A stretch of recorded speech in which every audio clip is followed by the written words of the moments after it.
empezar. Primero, buenas tardes, buenas noches o buenos días, porque muchos de ustedes quizás no puedan ver la clase. Por ahora somos 28 y somos muchos más. Y por otro lado, por ahí alguno quiera ver nuevamente esta clase. Siempre hay un estoico por la vida. En primer lugar, quiero presentarme. Yo soy docente investigadora de la Facultad de Derecho hace ya 34 años.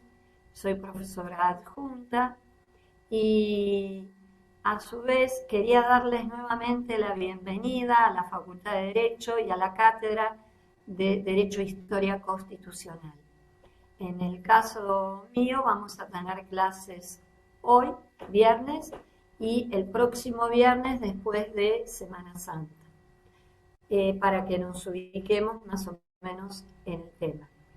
Me parece muy importante empezar con algo que desde el año pasado, en estas clases que son virtuales y que a muchos de nosotros nos costó, porque no era lo habitual, era más mirarnos a los ojos. Yo sigo mirando la cámara como si pudiera verlos a cada uno de ustedes y lo siento profundamente. Y bueno, en realidad, por eso digo bienvenidas a todas, a todos y a todes, porque bueno, no los tengo enfrente y algún día ojalá nos podamos encontrar. Y por otro lado, espero que cada uno de ustedes esté bien y especialmente la familia de ustedes estén bien.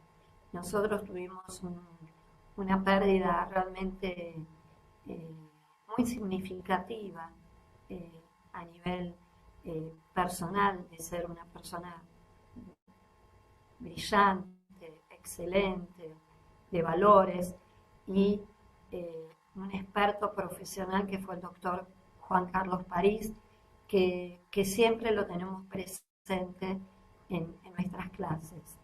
Bueno, en primer lugar, hay una organización metodológica que yo siempre tomo porque me parece que es muy importante no solamente el contenido, sino el acompañar a las y a los alumnos y alumnas en este proceso de aprendizaje.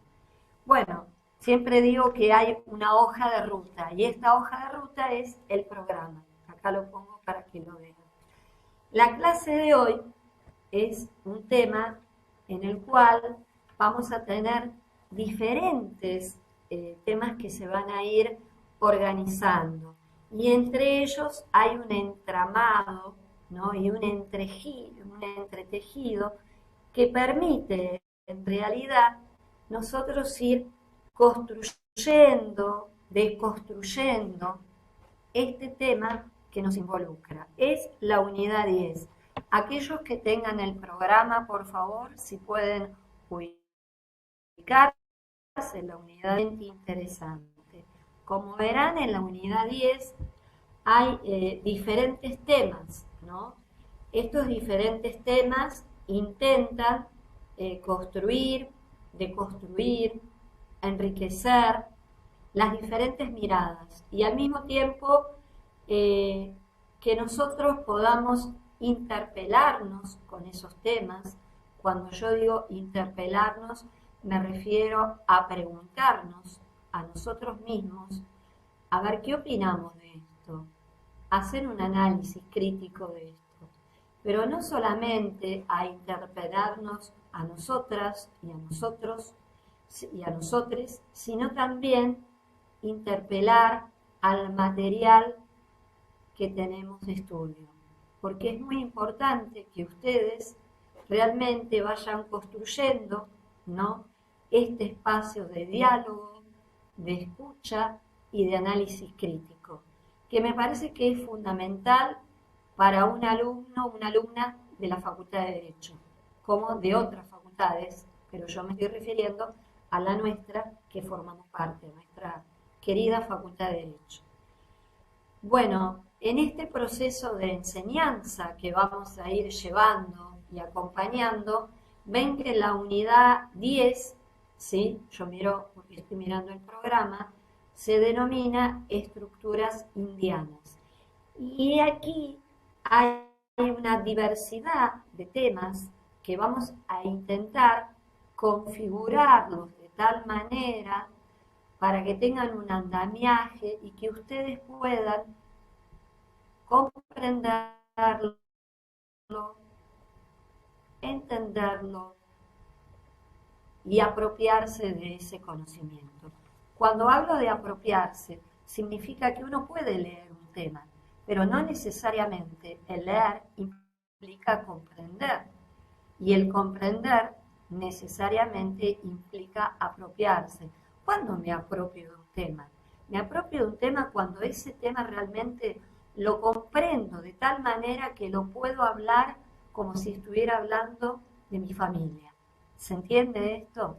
Muchas veces hay un prejuicio como que se trata la materia de Derecho e Historia Constitucional y no queremos alumnos que repitan o que repliquen, no aquí las campanas, sino en realidad los temas, sino que realmente lo puedan hacer propio.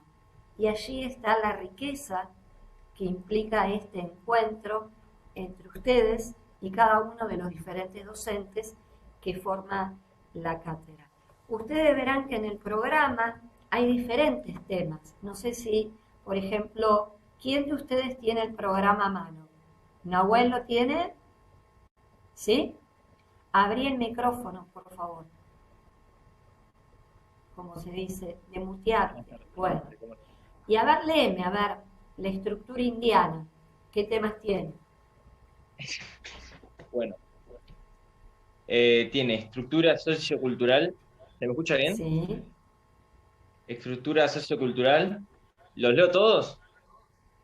Yo te voy a Ah, detenerte. Quédate población y tranquilo. sociedad. Nahuel. Sí. Culturas indígenas, derecho indígena, situación jurídica del indio, el Ujú. tráfico negrero, la familia, educación y cultura, la imprenta en América. Ahí vamos a eh, parar. Ahí vamos a ¿Cómo? detenernos. Ahí nos vamos a detener. Un momentito, tampoco te huyas. Bien, acá lo que estamos viendo, que hay todo como un entramado, un entretejido, ¿no? Y este entretejido implica ver a la sociedad con diferentes aristas, que estas aristas forman parte de la sociedad colonial. Tengan en cuenta que nada surge de generación espontánea, es decir, no hay alguien que es tirado de un paracaídas, sino que hay toda una construcción y hay un proceso que da lugar a que se conforme este abanico de temas, ¿sí? que comprenden también diferentes lógicas subyacentes de poder. Por consiguiente, desde este punto de vista, vamos ahí sí a iniciar con un tema, ¿no? Con los temas que tenemos. En primer lugar, cuando hablamos de población, y voy a aclarar algo, ustedes tienen una plataforma. Dentro de la plataforma está la unidad 10. En la unidad 10 tienen diferentes fichas docentes hechas por mí. ¿Qué son las fichas docentes, profesora? Son diferentes temas que integran el programa que estuvo leyendo parte Nahuel y que la profesora Mariel Martín fue construyendo, escribiendo, redactando los temas. Entonces ahí ustedes van a tener una ficha de estructura indiana donde viene toda la parte que mencionó claramente Nahuel.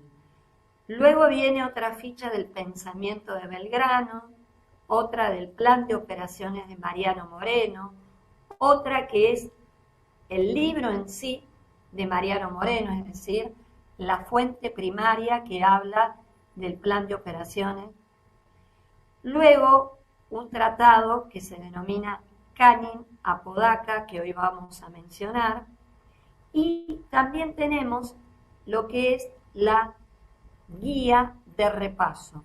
¿Qué pasa normalmente?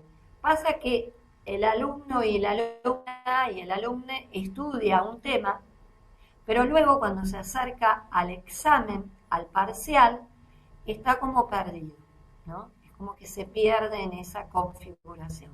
Entonces, en la unidad 10, no solamente ustedes van a contar con cada uno de los temas, con fichas docentes, con fuentes primarias, sino que también van a contar, en este caso de la unidad 10, con una guía de repaso en la cual ustedes les va a servir como andamiaje para poder organizar todos los temas de la unidad 10.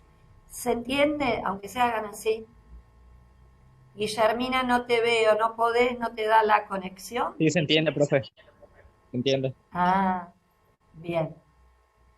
Bueno, también quiero aclarar que Abril es nuestra ayudante alumna y es muy importante el rol de ella, porque tiene que ver con, en cierta medida, la articulación, la mediación entre nosotros y nosotras como docentes y ustedes dentro de lo que es el alumnado. Es decir, por cualquier duda que tengan, ya sea de tipo administrativo y hasta también autorizo en el sentido de conocimiento, ella también puede hacer su aporte y posiblemente cuando toque la unidad 12 ella va a tener una participación en un tema determinado. En la unidad 12 vamos a tener PowerPoint, vamos a tener líneas de tiempo y también vamos a tener la clase de encuentro que es tan enriquecedora en la medida que ustedes participen. No sé si quedó claro en relación al programa y si quedó claro al material que ustedes van a poder tener ya. Ayer lo subí, o sea que ustedes ya disponen en la plataforma dentro de la unidad 10. Y al mismo tiempo, gracias al doctor Palacio, pudimos tener el espacio del foro, que por consiguiente esto nos va a permitir que ustedes hagan preguntas a cada uno de los docentes de acuerdo a la unidad, las preguntas de dudas que puedan tener. ¿Sí? ¿Hasta ahora quedó claro? Sí, profe. Todo claro, ¿Sí? profe. Bien. Entonces, cuando hablamos de población, hay que hacer una mención especial que tiene que ver con Florentino Ameghino, cuando hacía referencia a qué características tenía la población en América. Como ustedes lo habrán visto seguramente en la escuela secundaria, la tesis de Florentino Ameghino tiene que ver con la primera etapa del cuaternario inferior o medio, donde en determinado momento por el clima se congela y se une en un puente del estrecho de Bering hacia América. Entonces, él considera que población que habita en el continente americano es población que fueron trasladándose hacia nuestro continente. Pero dentro de esta población vamos a buscar específicamente lo que es y lo que tiene que ver con lo propio, que son los denominados indios, y que se denominaban así porque, como ustedes saben, los españoles consideraron que habían venido hacia las Indias buscando las famosas y apreciadas especies. Ustedes saben que en esa época, al no haber ni heladera ni hielo, la única forma de conservar las comidas, las carnes, era sazonarnos y también ponerle especies. Y entonces realmente era un elemento de mucho valor. Entonces, en este escenario, en América, nos encontramos con los denominados por nosotros pueblos originarios y por los españoles como indígenas, ¿no? Sino como indios. Había diferentes culturas, cada una de las culturas con diversidad de riqueza, ¿sí? Y de características. Nunca voy a hablar de alguna más evolucionada que otra, sino con diferentes características.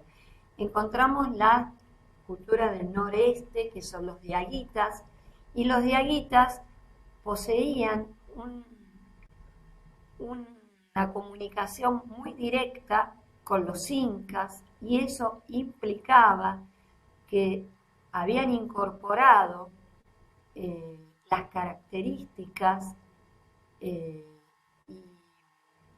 el desarrollo arquitectónico, ingenieril, eh, de la comunidad incaica.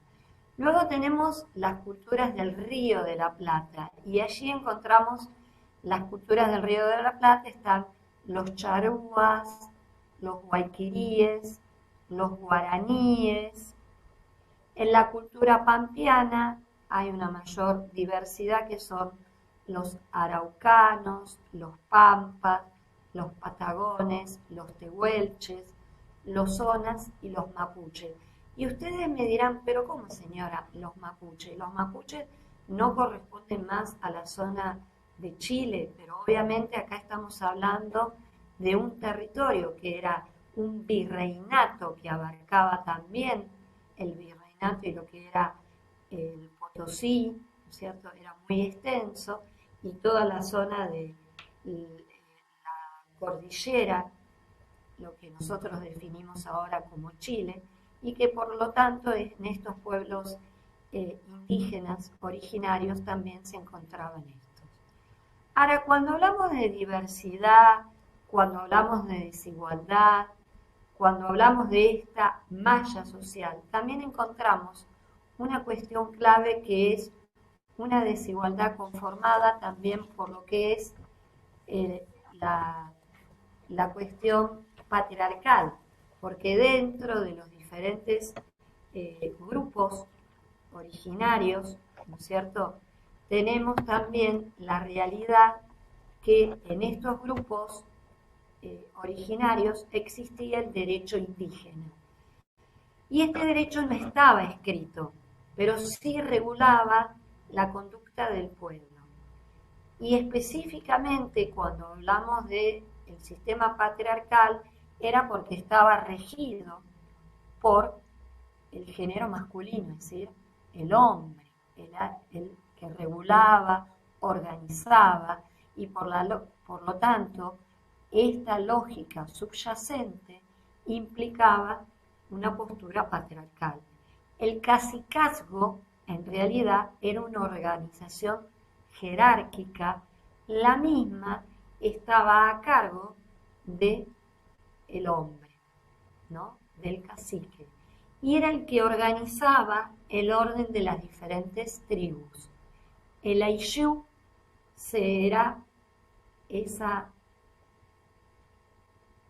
capacidad de institución de distribuir las tierras para que fueran entregadas a los diferentes tribus y las trabajaran. Entonces, desde este punto de vista estamos haciendo un recorrido muy de tipo sintético, en el cual estamos haciendo una observación de esta sociedad que mencionamos en la unidad 10, desde el tema de la población que hay en América, desde los diferentes pueblos originarios que ustedes en las fichas docentes que tienen en la plataforma van a profundizar. Lo que pasa en la clase de hoy, vamos a hacer todo un recorrido de la unidad para que ustedes estimulen el tema y las dudas las plantees también en el foro. Dentro de esta sociedad también hay una sociedad colonial, ¿no?, que es claramente jerárquica, y esta jerarquización se basaba en la riqueza y también en la pureza racial. Si podíamos ustedes ahora dibujar lo que sería una pirámide, un triángulo, piensen en la punta del vértice de esa pirámide o ese triángulo, la pureza racial estaría por la clase dominante, que serían los blancos, que son la clase alta. Pero la clase alta son aquellos que fueron nacidos en la península ibérica, en España, ¿sí? Y desde este punto de vista, ellos son los que tienen los derechos, todos los derechos, y la posibilidad de ocupar los cargos políticos en América. Dentro de esta raza blanca también se encuentran los criollos, que son los hijos de estos españoles que vinieron a América, pero que nacieron en el continente americano. Estos criollos en realidad no son ciudadanos de pleno derecho. ¿Por qué? Porque no pueden ocupar cargos políticos. Luego se encuentran los indígenas nativos, que son los vasallos de la corona, que debían rendir tributo a la corona y que después vamos a mencionar los diferentes tipos de trabajos que realizaban los pueblos indígenas vasallos de la corona. Dentro de esta pirámide, que empezamos con los blancos nacidos en España, los criollos nacidos en América, que eran los hijos de los españoles, luego los indígenas, que eran los vasallos, siguen así los mestizos. Los mestizos eran los hijos de los blancos con los indígenas. Luego siguen los negros. Los negros eran los esclavos traídos de Angola, entre unos de los lugares, que jurídicamente eran vistos como objetos de compra y de venta y que también podían ser alquilados. Y este es un tema que lo vamos a desarrollar inmediatamente porque me parece un tema muy rico para tratarlo en una clase y para que se abra el debate. Luego siguen los denominados mulatos, y los mulatos es esta unión entre hijos de blancos y un negro. Y los zambos, que se escribe con Z, son los nacidos entre un negro o una negra y un indígena. ¿Sí? Entonces, hasta ahora, ¿qué fuimos haciendo? A ver, recapitulemos. Presentamos la sociedad, presentamos cómo era la población y cómo se conforma desde la teoría de Florentino Meguino hasta la sociedad, ¿sí?, que tiene que ver con los pueblos originarios y los diferentes lugares de ocupación, con las características y las lógicas subyacentes que tienen que ver con el poder y la estructura, como yo dije, patriarcal del tema, y por lo tanto, no sé si en este momento alguno quiere hacer alguna pregunta o alguna consulta. Abrimos el diálogo. Yo quiero hacer una consulta, profe. ¿Esto en qué siglo se remonta? ¿Es el 15 o el 16? Estoy un poco perdido. Estamos refiriéndonos, por eso yo siempre les digo, tomen el programa y ustedes en el programa ya van a ver que estamos hablando del inicio, ¿no es cierto?, de lo que sería todo lo que es la estructura colonial en América. Colonial, ustedes anteriormente estuvieron viendo la parte de lo que serían las instituciones, es decir, continúa espacialmente y temporalmente la unidad anterior, pero con otras características, ¿sí? No sé si responden Bien. a tu pregunta concreta. Sí, porque yo estoy medio perdido, se me cortó el internet recién y no pude escuchar Claro, mucho de lo la que clase. pasa es que ustedes piensen que cuando uno organiza un programa, yo entiendo y está muy oportuna la pregunta que haces, Ryan. Lo que pasa es que hay que tratar el tema de la población. Quizás ese tema también se podría haber tratado ayer, pero como la configuración de la unidad está tratada de esta manera, de la sociedad, de la población, del tema de la esclavitud, ¿no es cierto?, del tema del trabajo, de la educación, entonces se comprende aquí, para no ir saltando, y sino para que uno tenga todo ese andamiaje de poder comprenderlo y apropiarse más, ¿sí? Hay una lectura que es muy interesante, que ustedes la pueden ubicar por YouTube, también la pueden ubicar por Google, que es la lectura que se llama El negro en el Río de la Plata. El negro en el Río de la Plata. Y el autor se llama Ricardo Rodríguez Mola. ¿Por qué me gusta compartir con ustedes esta lectura? Porque bueno, ahí lo veo a Carlos, y Carlos seguramente me va a hacer así con la cabeza o algún comentario. Cuando nosotros íbamos a la escuela, ¿sí? Y hacían referencia a los actos escolares de la escuela, tanto del jardín, que ahora se dice inicial, como la escuela primaria, algunos de nosotros y de nosotras o de nosotres nos han hecho hacer el papel de la negrita vendiendo las empanadas, del negrito vendiendo la vela, ¿o no? Carlos, contame, vos alguna vez abrí el micrófono y contanos, para que sea más dinámico esto, porque si no me siento muy sola acá. Sí, yo una vez hice, me acuerdo que tengo una foto de eso, que era flaco y con pelo, y hice de granadero.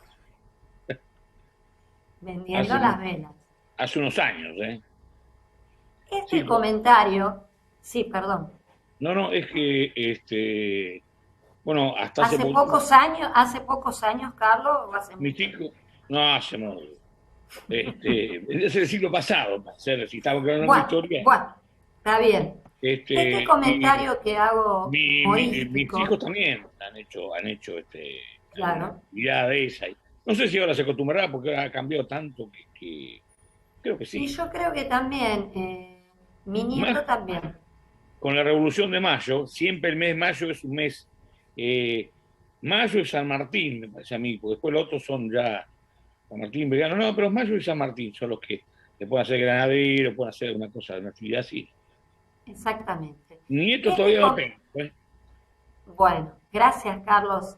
Este comentario que hago, y más que todo porque no sé si los más jóvenes, que hay muchos jóvenes, qué suerte, es el hecho de que normalmente a nosotros la historia tradicional, la historia liberal, ¿no es cierto?, dentro de las corrientes historiográficas, siempre nos habían planteado al negro de manera pintoresca, graciosa, ¿no es cierto?, simpática, y es la que vende las empanadas, es el que vende las velas, es el que prende el farolito. Mirate Como si la en negra el Río de la Simona. Plata, perdón,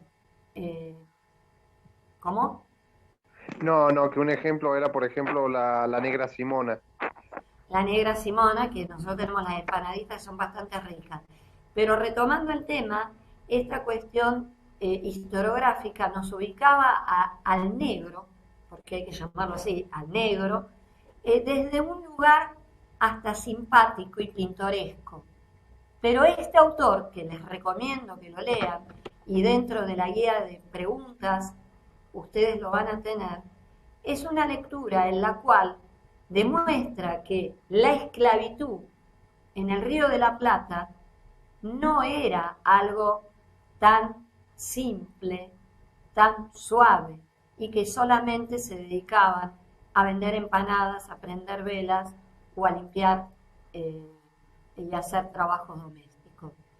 La esclavitud estuvo presente en el Río de la Plata durante mucho tiempo, y la esclavitud implicaba, ¿no?, un discurso de odio, un discurso de discriminación, un racismo colonial, en el cual el negro era un objeto, era una cosa que se vendía. Piensen ustedes que yo busqué una crónica colonial, donde aparece un testigo llamado Taribás, donde indica que cada esclavo se lo vendía a 75.000 pesos y un peón cobraba entre 5 y 6 pesos. O sea, ustedes ven que la inversión de un esclavo era muy importante, pero esa inversión también implicaba que después se tenía una mano de obra gratuita. Nosotros podemos hacer todo el análisis del modelo de acumulación de capital, el cual está perfectamente desarrollado en la cátedra de Derecho Político, porque yo también soy docente en Derecho Político, pero nosotros el encuadre que vamos a tomar de este tema lo vamos a tomar dentro de lo que es la asignatura de Derecho e Historia Constitucional Argentina. Es decir, no negamos que la esclavitud está dentro de un modelo de acumulación capital en el cual unos ganan a costa de la mano esclava. Pero lo que yo quiero hacer hincapié en este sentido, ¿no? Que la esclavitud comienza a vislumbrarse más en 1811 como tal, porque no solamente trabajaban en las casas de familia, no solamente en la sociedad que se visibilizaba, sino también trabajaban en el campo, también trabajaban en la mita, en la mina, que luego vamos a hacer referencia al trabajo de los indígenas. La mina era un trabajo realmente muy duro donde los indígenas eran reemplazados por la mano esclava negra. En 1812, el triunvirato va a mencionar la esclavitud también. En 1813, un tema que lo van a ver posteriormente, en la asamblea de 1813, se trata este tema y se habla concretamente de la libertad de vientres. Y la libertad de vientre, ¿qué implicaba? Implicaba que cualquier esclavo que ingresara a nuestro territorio, y obviamente una mujer embarazada ingresara a nuestro territorio, ese niño, esa niña, iba a ser liberada, es decir, a partir de ingresar. Y esto generó graves problemas con lo que serían los bandeirantes. Dentro de lo que sería la esclavitud como explotación, tenemos presente a Estados Unidos, a los españoles, a los holandeses y a los portugueses. Y en el caso de los portugueses es muy importante esta explotación que hubo en Brasil, y menciono especialmente un grupo que eran los denominados bandeirantes. Los bandeirantes realmente eran tremendo el nivel de violencia y de perversión que ejercían en los esclavos en las zonas que eran las facendas brasileras que llamamos hoy en día, que formaban parte de todo ese virreinato. Por lo tanto, si bien en la Constitución del 53 se hace la libertad de vientre, la realidad es que recién en la Constitución de 1853, que quiero recalcar, si bien ustedes posiblemente en 2 clases lo analicen, en la Constitución de 1852, la Asamblea es del año 13 y la Constitución de 1853 es la que declara abolida la esclavitud. Pero también hay que ser honestos. Se culmina la esclavitud en 1853. Una cosa es la ley y otras cosas son las prácticas cotidianas. Aparte, ustedes recuerden que esta Constitución se realiza solamente con la Confederación Argentina. Por lo tanto, Buenos Aires estaba fuera de esta Constitución. Luego se incorpora y en 1860 surge la reforma de esta Constitución, ¿sí? Y allí sí se reafirma lo de la esclavitud. Pero obviamente esta en sí misma sigue siendo, forma parte de la sociedad y por consiguiente hay una realidad que escapa a lo normativo. Estoy tratando de conectar para que no me que se me corte la computadora. Ahora, la esclavitud en sí. Este autor hace referencia a que la sangre de todos los que estamos acá es del mismo color.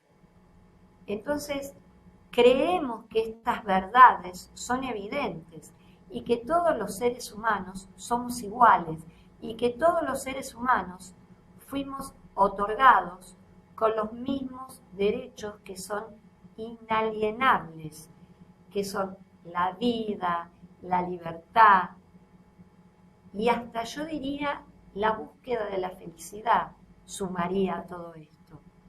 Pero lamentablemente la historia de la humanidad nos ha enseñado que el color de la piel nos hace a algunos más iguales que a otros.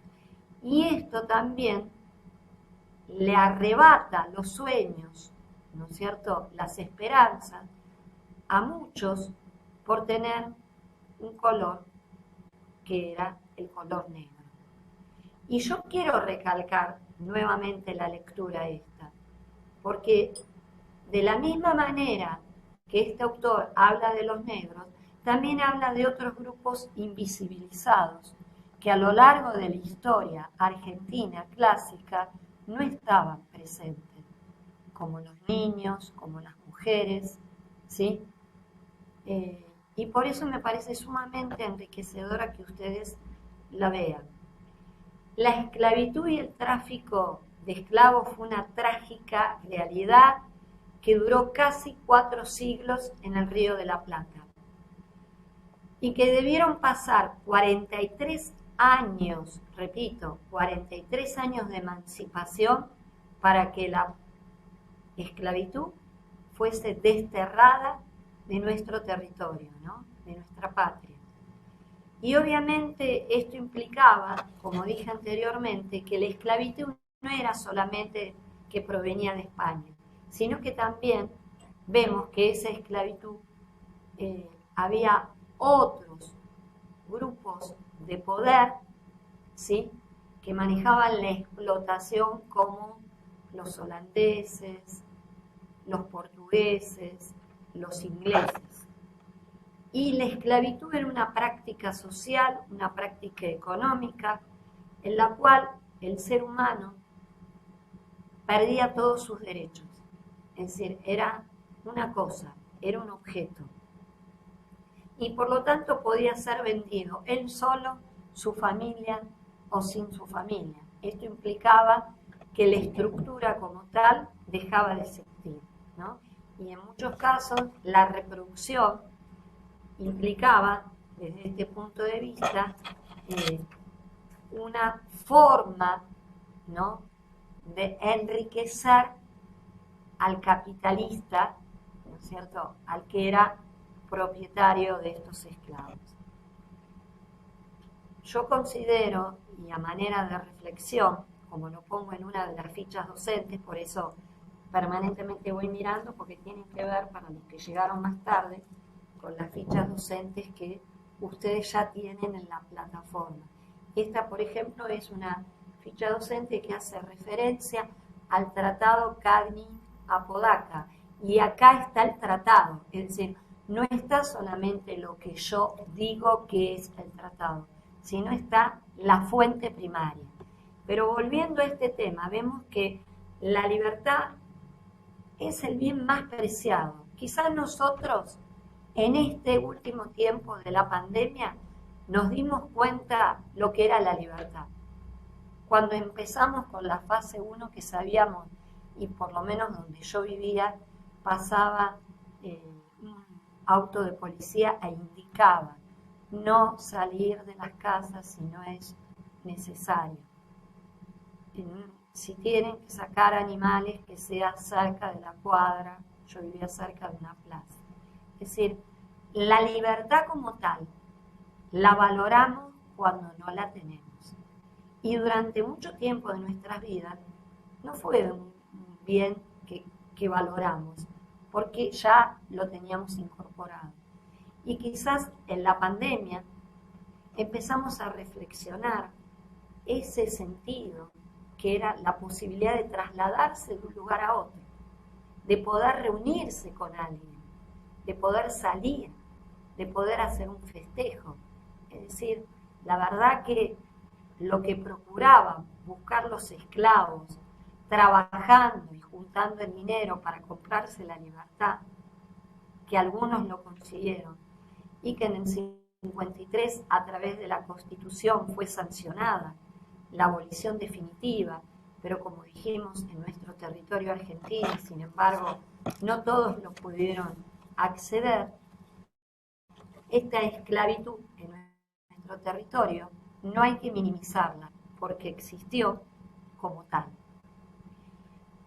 No sé si quieren hacer algún aporte, alguna pregunta. Sería Yo, muy profe, importante. ¿la molesto? Sí. Buenas tardes, ¿cómo anda? Matías, Trevisiola, ¿dónde mismo. está? Matías, Apago ¿no la cámara. tenés? No, bueno, sí tengo cámara, pero en la computadora funciona mal. Entonces, o hablo o se ve la cámara, porque si hago las dos cosas juntas, Bien. se pone lenta la máquina. Una pregunta, ¿existían leyes que regulaban la esclavitud antes de que surja la Constitución que la abolió? O sea, en Lo Roma, que hubo, cuando yo vi en Roma que se regulaba, o sea, en los tiempos romanos se regulaba la esclavitud, había ciertas personas que no podían ser esclavas o por ciertos motivos no podían ser esclavos. Acá en lo que fue cuando recién vienen los españoles, ¿se formó toda una regulación sobre ese tema o fue arbitrario, así que esclavizaban por esclavizar? Esa es la los pregunta. esclavos, como dije hace unos minutos, los traían y mirá la relación que se establecía. ¿Cuánto valía un esclavo? 75.000 pesos. ¿Y cuánto era el salario de un peón? Por consiguiente, la regulación que hubo, Matías, ahí estás, te veo, tenía que ver con diferentes organismos institucionales que ustedes lo van a ver como son, en primer lugar, la primera junta, la junta grande, el primer triunvirato, el segundo triunvirato, pero en realidad el primer triunvirato empezó a visualizar el tema, pero realmente el que toma el tema de la esclavitud es la Asamblea del año 13, donde ahí determina concretamente la libertad de vientres. Pero como aclaramos hace unos minutos, solamente eso era para aquellos que nacían, los otros seguían. Recién con la Constitución, ¿no es cierto?, del 53, y luego con la reforma de 1860, ahí sí se culmina y se determina totalmente y se termina la esclavitud. Si bien yo aclaré que una cosa es lo que se dice, ¿no es cierto?, y otra cosa es lo que concretamente se puede lograr. Otro de los temas, no sé si llega a contestar el tema, ¿sí? Sí, No profe, sé si la alguno escuché. quiere hacer alguna relación quizás con el tema que ustedes están viendo de derecho político en relación a esto de la esclavitud, porque lo bueno de que ustedes son todos docentes y el alumno no tiene que los temas como si fueran cajitas, como las unidades que ustedes tienen, que las cierran, sino poderlas articular y vincular unas con otras, porque ustedes acá, el pensamiento crítico, ¿cómo se construye? El pensamiento crítico no se compra en ningún lado, es a través de la lectura, de la comprensión, de la apropiación y la propia interpelación. Yo me interpelo permanentemente e interpelo lo que leo también. ¿Se dan cuenta? Entonces este es un tema clave para que ustedes también interpelen lo que tiene que ver también con la cuestión de la sociedad colonial. Otro tema de la sociedad colonial que también remarca una cuestión de desigualdad es el tema de la enseñanza. En primer lugar, teníamos diferentes niveles de enseñanza. El denominado nivel primario, básicamente tenemos una educación que estaba a cargo de las órdenes religiosas. Y cuando hablamos de órdenes religiosas ya estamos haciendo referencia que se trata obviamente de un grupo de poder que es la Iglesia, que concentra y monopoliza el saber. Si alguno vio la película, o si alguno mucho mejor leyó la obra El nombre de la rosa, de Umberto Eco, ahí observan que los libros se transcribían, es decir, se escribían a mano, no existía la imprenta. Y por consiguiente, el acceder a esos libros implicaba que era solamente para unos pocos. Y esto también tiene que ver con la desigualdad que se establecía. También había escuelas municipales, y estas escuelas municipales, ¿quiénes eran las que se ocupaban? El cabildo. El cabildo era el que se ocupaba de estas escuelas, ¿sí? Eran creadas y sostenidas por el cabildo. Luego también estaban las escuelas de maestros particulares, y estos maestros particulares, por supuesto, eran pagos por las familias pudientes. Había otra enseñanza, sí, las escuelas de tipo secundaria. Se cree que entre 1773, repito, entre 1773 y 1778, y acá voy a hacer y voy a usar lo que sería una información cuantitativa, que es la del censo por el Cabildo, una especie de censo realizado por el Cabildo, decía que había 1012 alumnos que asistían al secundario. Y luego hacen referencia al total de alumnos, ¿sí?, que concurrían a las escuelas primarias, tanto las que eran religiosas, las de cabildo, las particulares, las de secundaria, y entonces hacemos referencia a que ya había 7.280 alumnos. O sea, miren cómo va creciendo. En cuanto al saber universitario, ustedes estarán por ver que la universidad era un gremio, como nosotros decimos un sindicato. ¿Y por qué? Porque era la unión entre dos personas que se necesitaban. El docente, en este caso, que me comunico con ustedes, ¿sí?, y ustedes, que son el alumnado que escuchan los saberes de los docentes y de las docentes. Entonces, a nivel virreinato del Río de la Plata, la universidad que se inicia en primer lugar en el territorio es la Universidad de Córdoba. ¿Ves cómo le dicen la docta? Todavía le siguen diciendo la docta, ¿no? Y se funda en 1613. Y luego recién, en 1821, vamos a tener la universidad en Buenos Aires, que es la universidad que nosotros le decimos la UBA, ¿no? En cuanto a este tema, que vuelvo a mirar la unidad 10 del programa para que ustedes vean que nosotros vamos recorriendo. El programa, vuelvo a decir, es la hoja de ruta.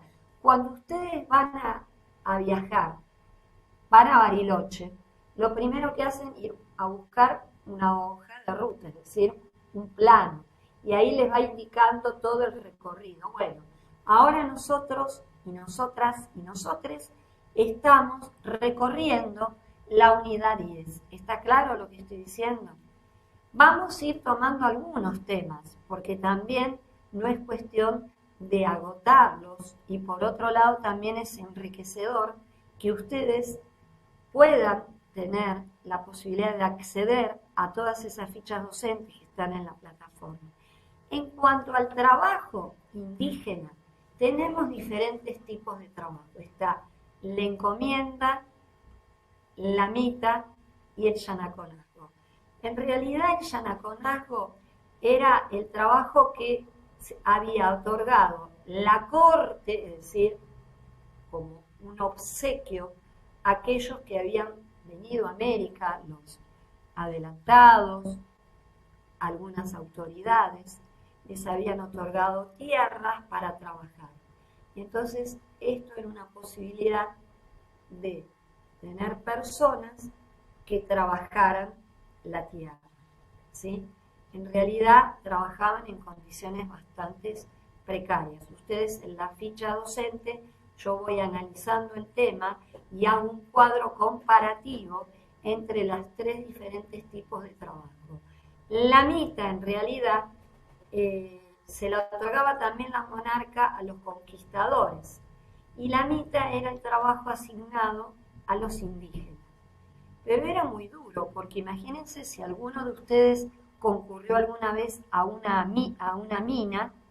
Yo sí he ido a minas, he tenido que ponerme botas, porque las minas tienen agua, que llegan hasta la rodilla, hace mucho frío, no hay luz, hay que ir tocando para poder caminar.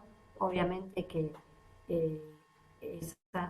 hoy en día hay minas que tienen estos elementos, pero ustedes piensen en la época colonial, por eso los trato de ubicar en la época colonial. No había ningún elemento de protección personal. ¿Se dan cuenta? La ropa era la que llevaba puesta. Entonces imagínense un tiaguita, un come chingón, todos los diferentes pueblos aborígenes que les mencioné, con la ropa que tenían, lo llevaban a la mina. No les daban ropa apropiada para la mina. Por lo tanto, una vez en la vida tenían que trabajar en la mina. Dejaban a sus familias para trabajar en la mina. La mayor parte de estos aborígenes no volvieron a su familia. Morían en la mina por las condiciones de ambiente, medio ambiente de trabajo que tenían, y la falta de protección, la mala alimentación, el castigo permanente cuando se negaban, y cuando se escapaban los volvían a traer a la mina o directamente los mataban. Por lo tanto, por eso que el trabajo de las minas fueron reemplazados por el negro, que tenía mayor fortaleza física. Eso es lo que ellos consideraban, a diferencia de los pueblos originarios. Entonces, desde este punto de vista, hasta ahora lo que estuvimos viendo es todo lo que tiene que ver con la sociedad, ¿no es cierto?, con la población, con la educación, la sociedad cómo se configura, con los diferentes grupos, con las desigualdades, con las lógicas subyacentes de poder que siempre ubica al grupo hegemónico, que en la época colonial era obviamente el español que provenía de América. Recién, luego, posteriormente, ustedes van a ver la Revolución de Mayo, donde allí va a haber una apertura. Tampoco estamos hablando de grandes cambios, pero sí va a haber una apertura en cuanto a los cargos políticos que van a poder no solamente ocupar los españoles, sino que también los criollos, y también va a haber cambios también en las relaciones de tipo sociales, pero no demasiado en ese punto de vista. Bueno, dentro del programa ustedes tienen diferentes pensadores. El que tiene el programa puede ver, hay un tema que ustedes lo van a ver que tiene que ver con la estructura económica, que es el monopolio y el contrabando, y la conformación del Consulado de Buenos Aires. Estos temas tienen que ver, obviamente, con el acuerdo, el tratado de Canin-Apodaca. ¿Por qué? Porque nuestro territorio, lo vieron en la unidad anterior, se manejaba con lo que se denominaba monopolio. Es decir, en el monopolio implicaba que estaba España aquí y aquí estaba América. España le vendía los productos a América y América le vendía los productos a España. Por eso hablábamos de lo que sería la flota de galeones, ¿está también denominada, es decir, el monopolio solamente América, ¿a quién le podía vender? A España. Y por consiguiente existía el contrabando que se iniciaba por lo que nosotros denominamos hoy actualmente Colonia, Montevideo, pero especialmente era Colonia, es decir, lo que era la banda oriental, que ahora la denominamos como el país que es Uruguay. Bueno, por esa zona se introducían los productos que eran por contrabando, porque eran mucho más económicos. ¿Cómo económicos? Si desde la banda oriental hasta que llegaban a Buenos Aires, todo el diferente recorrido sería costoso. Sin embargo, las personas compraban igual esos productos. Por eso acá en el programa ustedes van a ver, y este tema se relaciona directamente con el Tratado Canina-Apodaca. ¿Por qué? Porque el puerto de Buenos Aires y Buenos Aires en sí, cuando hablamos de Buenos Aires, hablamos de ese lugar de poder económico, hablamos también de poder social y hablamos también de poder político, porque en Buenos Aires estaba el cabildo. Cuando había cabildo o ayuntamiento, significaba que había ciudad, que estaba la cantidad determinada de población para poderse dar una ciudad. Y el puerto de Buenos Aires era riquísimo, porque allí salían los productos, ¿sí?, e ingresaban los productos de España. Esto implicaba, dentro de lo que era la División Internacional del Trabajo, a nosotros nos posicionábamos en un país de tipo periférico. Es decir, ¿por qué? Porque vendíamos materias primas y comprábamos productos elaborados. Y esto obviamente nos ponía en un nivel de desigualdad. Hay una obra que se llama En inglés de los huesos que cuenta cómo se vende el cuero de nuestro virreinato y vienen las sillas de montar, o se vende las lanas y vienen los ponchos que dice Made in London, es decir, se vendía la materia prima y se compraba el producto elaborado. Y ustedes saben perfectamente que vale mucho menos la materia prima que el producto elaborado. Pero en este sistema, ¿no es cierto?, de división internacional del trabajo, nos ubicaba en este lugar de modelo en el cual no ya estamos hablando en este momento agroexportador. ¿Por qué? Porque solamente lo que se podía vender era el tasajo, se vendían los cueros, se vendían las resinas, se vendían las lanas. ¿Se dan cuenta de lo que estoy diciendo? Y entonces dentro de este modelo solamente estaba España. En determinado momento, y ustedes van a ver ahí el programa, donde se incorpora, estaba acá España, acá está América, me falta el pizarrón, y se arma un triángulo, miren ustedes. Y este triángulo, en la punta, tenemos a Gran Bretaña, es decir, se incorpora a Gran Bretaña, que es aceptada y que vende productos a América. En primer lugar, vende a América productos a Gran Bretaña y le sigue comprando productos a España, a la corona. Pero en determinado momento, América empieza a comprar productos también a Inglaterra, a Gran Bretaña. Entonces ustedes, cuando vean el trabajo de mi ficha docente del Tratado Canil-Apodaca, van a interpretar y van a poder interpelar este tema no solamente con la ficha, sino también con el tratado. Ustedes tienen en la plataforma el tratado para poder ir comparando uno con el otro. Pero bueno, para no cansarlos y para que no me odien mucho, vamos a terminar hoy con un tema y que después abrimos el diálogo, ¿no?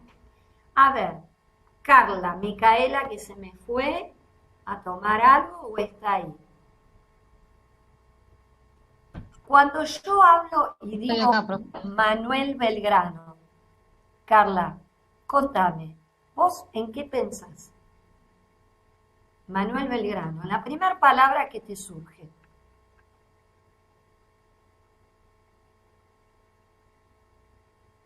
A ver, Pedro, pues parece que se le cortó a Carla. Pedro, ¿podés abrir el micrófono? No, Bien. perdóname, ahora mismo tengo un montón de cosas en la cabeza, así que no estoy pensando con claridad de Manuel Belgrano. No, sin Bueno, ofendernos. pero me estás escuchando, ¿no? Sí, sí, sí. Estuve anotando Bueno, todo. Belgrano, ¿vos sabés quién es Manuel Belgrano? Si no sabés, no hay ningún problema. Sí, sí, ¿No? sé quién es.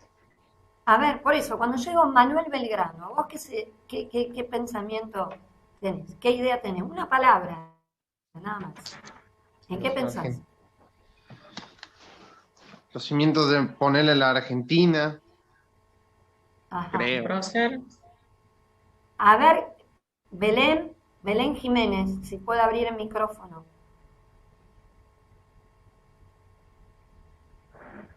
¿Qué pasó, chicos? ¿Se pusieron y escaparon? Prócer, país. A ver vos, la que está allí, uy, ahora se tapó. Bueno, a ver, vamos a abrir yo.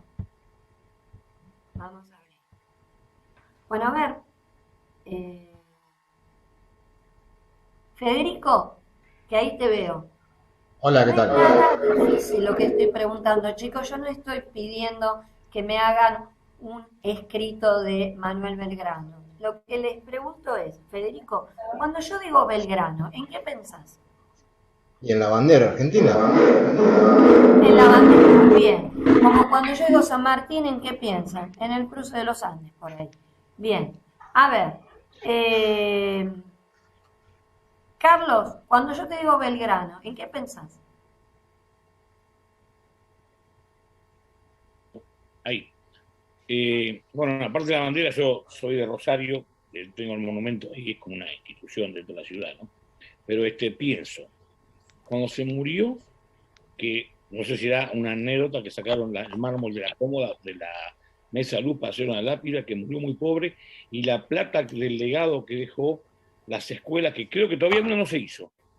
Si estaba por ahí, tenía un artículo que una vez lo había cortado de un diario porque era vergonzoso. Pero pienso, bueno, el Vilcapugio y Ayohuma, el éxodo Eugenio, y tenía conocimiento, mucho conocimiento de economía. ¿Qué más? Era Está una bien, Carlos. Perfecto, maravilloso. Yo la idea era, digamos, así, interpelarlo para ver qué opinaban. Y Federico estuvo perfecto también en decir la bandera, porque a lo que yo voy es a eso, a que muchas veces hay, digamos, actores de nuestra historia, en este caso Belgrano, que lamentablemente en muchas cuestiones están como invisibilizados.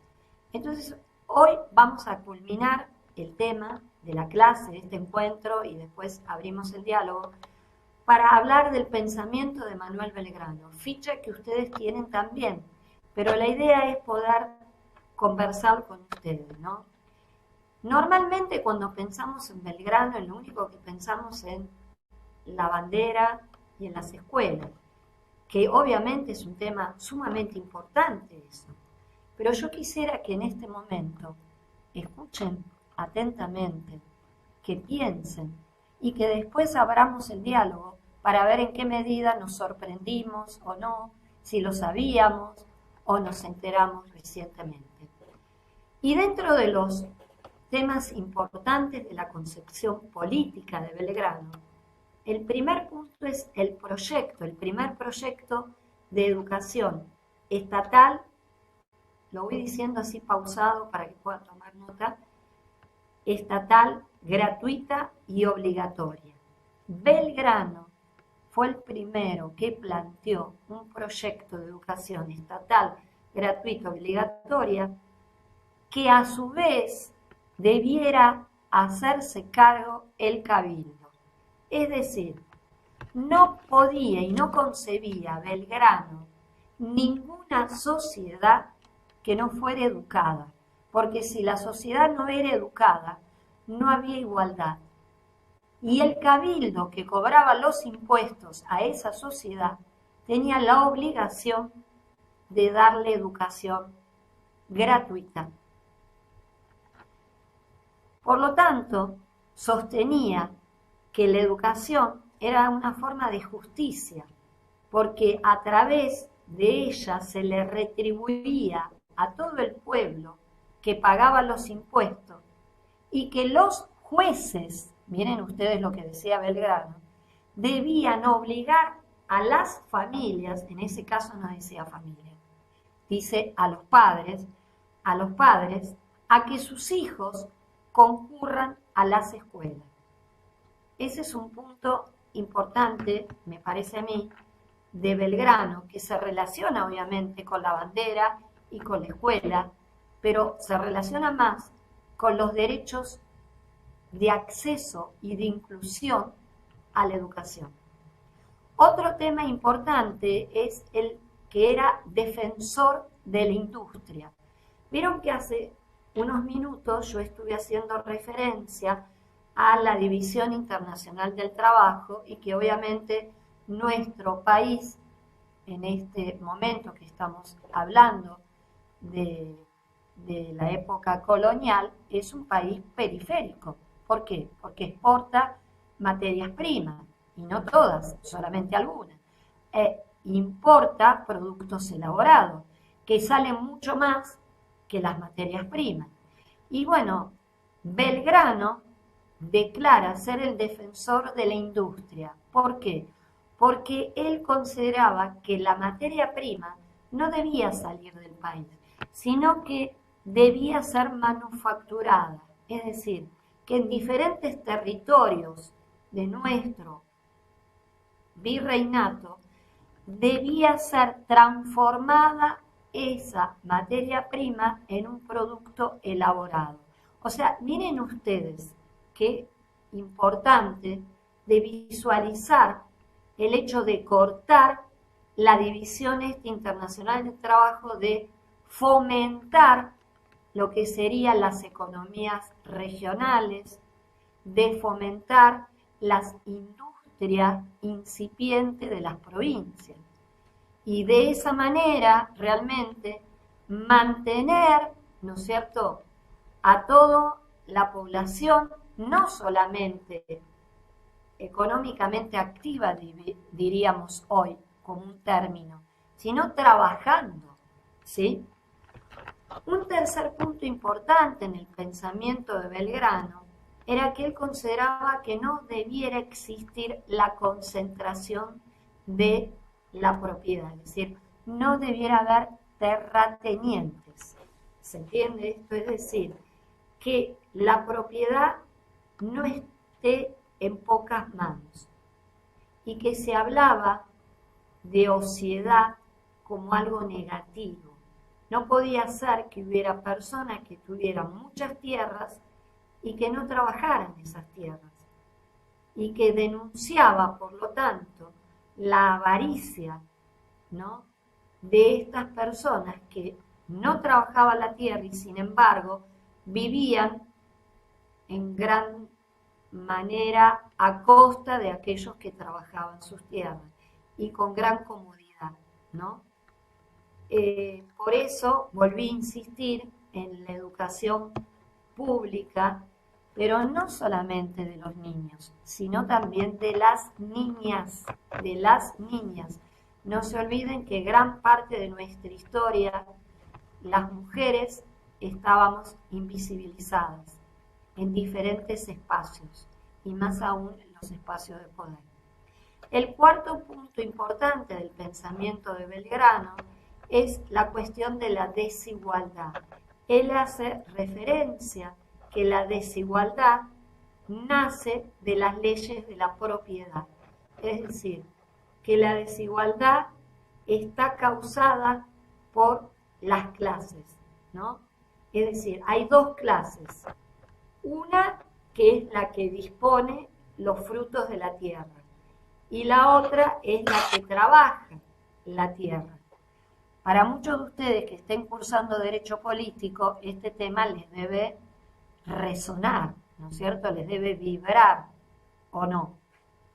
Que tiene que ver o que lo van a estar viendo con todo el tema este de socialismo científico y que ya están viendo en lo que es la explotación, ¿no es cierto?, de amo y esclavo y en el tema del señor feudal y el feudalismo y bueno, y ahora lo van a ver también con este tema. Es decir, que realmente Manuel Belgrano es un precursor en un pensamiento, como después nosotros vamos a ver con Artigas también, un caudillo que siempre lo desvalorizaron diciendo que no tenía una biblioteca, como que no tenía una formación teórica y sin embargo tenía una biblioteca maravillosa.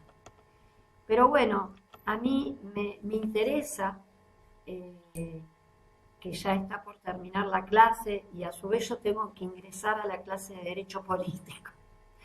Que ustedes en este espacio de encuentro, de vernos, aunque sea por la pantalla, y de agradecer también que tenemos una educación que es universitaria, inclusiva, que es para todos, para todas, para todos, y también que es gratuita. Yo que viajo como investigadora, llama mucho la atención que en nuestro país cualquiera que quiera puede ingresar a la universidad. Y qué maravilla que nosotros y nosotras que estamos acá podamos seguir estudiando. A ustedes la pandemia no les cortó la trayectoria educativa y a nosotros no nos cortó la trayectoria académica. Creo que fue la mayor cantidad de congresos que concurrí sin tener que viajar. Así que, bueno, me gustaría abrir un poco el diálogo, aunque sea 5, 10 minutos, 5 minutos, para que ustedes hagan una reflexión, hagan una opinión. Y también, por otro lado, les quiero comentar a los que ingresaron más tarde que dentro de la plataforma existe una guía de preguntas que no es para que ustedes me la entreguen, sino que es una guía en la cual es una guía de lectura para que ustedes se organicen todo el contenido de la unidad 10, de los temas más importantes de la unidad 10. Por consiguiente, actúa como un andamiaje para ustedes, pero no es una guía que tienen que entregar. Y vamos a tener el foro para tener las preguntas que ustedes quieran hacer sobre la unidad 10, la unidad 12 se las voy a contestar yo. Cada uno de los docentes que dio la unidad la va a contestar.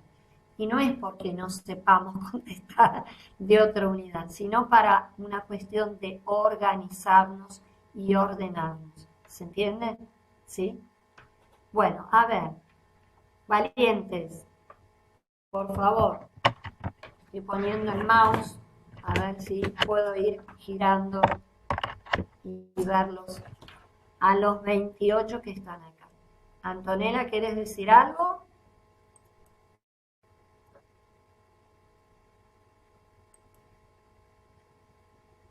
Tenemos a Carlos Santos, ¿cómo les va? ¿Por qué no abren el micrófono y dicen hola? Buenas tardes, profe. Para ver que están ahí.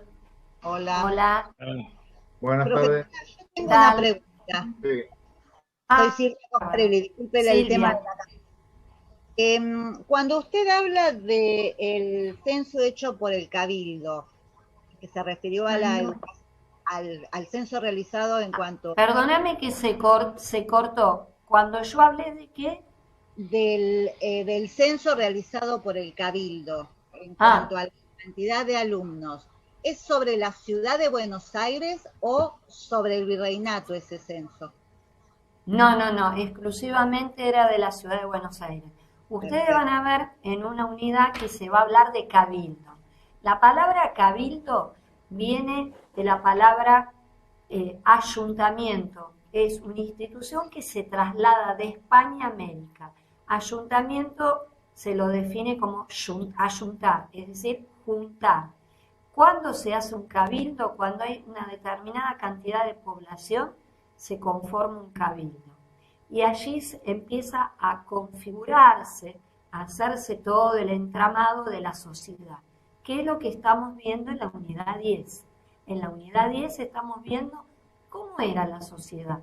Y bueno, vimos desde la teoría de Florentino Meguino, vimos después la cuestión de los pueblos originarios, denominados por los españoles como indios. Vimos también cómo era la lógica de poder dentro de lo que es también la cuestión de trabajo, la cuestión del negro. Y digo negro porque no es despectivo, se llama así. Era el esclavo, que era el negro, como definimos el zambo, el mestizo, ¿se dan cuenta? Y en el ayuntamiento tenemos el cabildo, que tiene diferentes funciones que lo van a ver en la próxima clase, y luego tenemos toda la organización económica. Y dentro del cabildo, ¿por qué, Silvia, vos pensás que se hacía este tema de los censos? ¿Qué hacía el cabildo, aparte de registrar la higiene? Piensen que es muy similar a lo que pasa en los municipios, es decir, en nuestra municipalidad, ¿no? ¿Para qué quería? ¿Para qué quería? Es para saber una idea de cómo estaba la ciudad en ese momento. Para saber qué población tiene. Higiene. Pero ¿saben por qué también? Exactamente. Yo tengo que saber cuántas personas hay para saber también a cuántos les voy a cobrar los impuestos, ¿no? ¿Vos qué opinas, Nahuel? Ah, no, Nahuel ya habló, pobre, dejémoslo tranquilo. A ver, Loana. ¿Está ahí, habla? ¿Loana? Hola. Hola, Loana, ¿qué tal? Todo bien. ¿Qué te pareció lo de Belgrano? ¿Sabías vos, Loana, de Belgrano, de todas estas cuestiones progresistas? Más o menos. Las había escuchado porque... Qué bueno, entonces. Terminé la secundaria hace 2 años, pero mucho no recuerdo. O sea... Pero está muy bien, porque para eso estamos. Si acá estamos es para aprender, y yo aprendo de ustedes permanentemente. Yo termino de dar clases y reveo. A ver, este tema, habrá quedado claro, bueno, este tema por ahí en el foro, ¿se dan cuenta? Porque tampoco se puede dar toda una unidad, porque aparte para ustedes es agotador también. Pero otra cosa que yo quiero hacer un comentario es que cuando hoy hablábamos al inicio de la clase, gracias Loana por hablar, al inicio de la clase que yo les hablaba del entretejido y del entramado y de todo eso, y del proceso, también tenemos que diferenciar lo que es un proceso histórico de un hecho histórico. En el caso nuestro, en derecho político, en derecho historia constitucional, el proceso histórico es un conjunto de hechos que se interrelacionan entre sí, que conforman mientras que un hecho es un evento... Ahora te escucho. Perdóname. Es un conjunto de hechos históricos que están interrelacionados entre sí, que mantienen una lógica subyacente. Yo siempre los relaciono como con un collar de perlas. Un collar de perlas sería, cada perla sería un hecho histórico. Todo el collar, el proceso. Entonces podemos hablar de la Revolución de Mayo como un proceso histórico. ¿Se dan cuenta? De la semana de mayo también la podemos hablar, porque tiene que ver incorporada dentro de la Revolución de Mayo. Vos querías hablar, Pedro, ¿qué decías? No, sí, el tema de la diferencia entre un hecho y el proceso, que el hecho es un evento individual y único en un momento punto de la historia y el proceso es una enorme serie de hechos que tienen una relación, una Claro. línea que los une. Una configuración, Sí, ¿sí? Una una red. configuración. Por eso digo la lógica subyacente. No podemos hablar de Revolución de Mayo sin tener en cuenta todo lo que implicó la Semana de Mayo, las causas externas, internas. ¿Se dan cuenta? Entonces, todo eso forma un proceso histórico. Y es importante tenerlo en cuenta en esta asignatura, este tema. Porque si no, estamos estudiando cosas como si fueran hilvanadas y no como un todo. ¿Se entiende? ¿Sí? ¿Alguna duda que tengan a nivel metodológico que lo quieran hacer? Y si no, Abril, que es nuestra ayudante alumna, también que está participando en la clase, puede hacerlo también. Se entiende que la unidad 10, que es la que estoy dando ahora, tiene diferentes fichas docentes, algunas escritas por mí, en este caso la mayor parte, y otras son fuentes primarias. Hay un video que yo no lo dejé abierto porque es la clase del año pasado y me interesa que esté la clase de ahora para que ustedes también se vean en esta interpelación. Lo que yo les voy a pedir y les voy a contar un secreto. El secreto es que ustedes empiecen a leer, a hacer las líneas de tiempo, a hacer los cuadros comparativos. Vean que en esta guía yo les pido, por ejemplo, que hagan cuadros comparativos, que hagan un mapa conceptual, pero eso no les va a servir solamente para mí, les va a servir también para todas las materias, ¿se dan cuenta? Para todas las asignaturas. Significa que ustedes tengan esa visión en la cual articulan, uno no puede estudiar las unidades separadas. Para eso es muy importante poder tener una línea de tiempo, cuadros comparativos. En la próxima unidad que les voy a dar van a tener PowerPoint, que son también muy atractivos.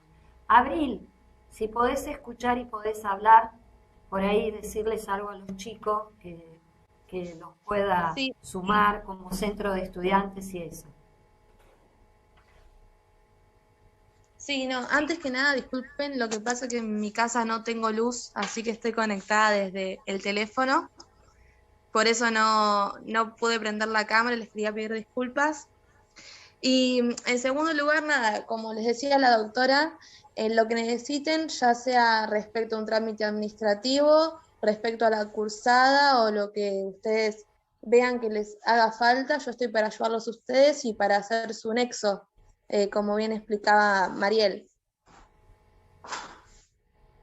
Bueno, si no hay nadie más que quiera decir algo, ¿qué les parece si nos despedimos en esta tarde lluviosa, a la cual ahora van a tener que soportarme los alumnos de Derecho Político? Una última cosa le quiero decir, profesora. ¿Cómo no, Carlos? Usted habló de la libertad, lo difícil que nos pasamos el año pasado con la pandemia. Bueno, usted quizás se lo recuerde. A mí la imagen que se me vino cuando pasaba un camión de la camioneta de la policía con esto, con el otro, fue la imagen del 76. O de los nazis. No, yo te digo, yo la viví. La imagen, los nazis, bueno, tenemos la Shoah y un montón de cosas, pero fue la imagen patente de esa camioneta del ejército, esas pobres de 100 verde que iban con la gente sentada atrás, que iban recorriendo las calles en el toque de queda, que fue en el 76. Ahora yo me pregunto, y lo interpelo a usted y los interpelo a los que escuchan. ¿Cuál es la diferencia? Acá había un Estado que nos estaba cuidando, que no nos contagiemos. Estaba previniendo no había llegado todavía, digamos, la pandemia y estaba haciendo, digamos, un trabajo de prevención. Pero es Sí. cierto lo que dijo usted, a mí también me pasaba. Y por suerte, donde yo alquilaba, tenía un balcón que a las 4 de la tarde salía el sol. Y era mi horario para salir a tomar sol. Pero sí, a yo lo expongo, porque a veces cuando se habla de la libertad, yo hace muchos años que doy clase en la facultad, y claro, y quizás no solamente la gente grande, también los más jóvenes, o sea, no solamente los jóvenes, sino los alumnos más de mayor edad, también no entendíamos el valor de la libertad, porque siempre, digamos, la habían tenido. Solamente aquellos que pasamos dictaduras militares sabemos lo que es no tener nuestros derechos. Y para alumnos y alumnas de la Facultad de Derecho es muy importante esta valorización. Así que yo creo que la diferencia acá se establece en la pandemia, que ahí nos estaban cuidando para no enfermarnos. Y eso hay una diferencia muy grande. Abismal. Así que bueno, yo los saludo, les agradezco yo tenía una que hayan pregunta, estado pero presentes y que bueno, y seguimos comunicándonos por el foro y en todo caso, como indicó Abril, su rol también es ser mediadora entre ustedes y nosotros los docentes. Les mando un abrazo grande, no sé si me están mirando todavía, les mando un abrazo grande y les pido por favor que se cuiden, ¿sí? Igualmente. Igualmente. Chau chicos, Igualmente. saluden. chao, profe. Un gusto. Todos saludan. Silvana, qué lindo corazón. Chau, profe. Adiós. Chao, profe. Chao, gracias. Chao, Natalia. Chao, Nazareno. Belén, Sergio, Natalia, Juan, Francisco, Astrid, todos. Brian, Natalia, Sergio, Silvia, Walter, tenemos dos. Bueno, les mando un abrazo amoroso y bueno, nos seguimos viendo. En el caso mío, el viernes que viene no, porque es feriado, el otro viernes. Que les vaya bien. Abrazo grande. Gracias, profesora. Hasta luego. Hasta luego.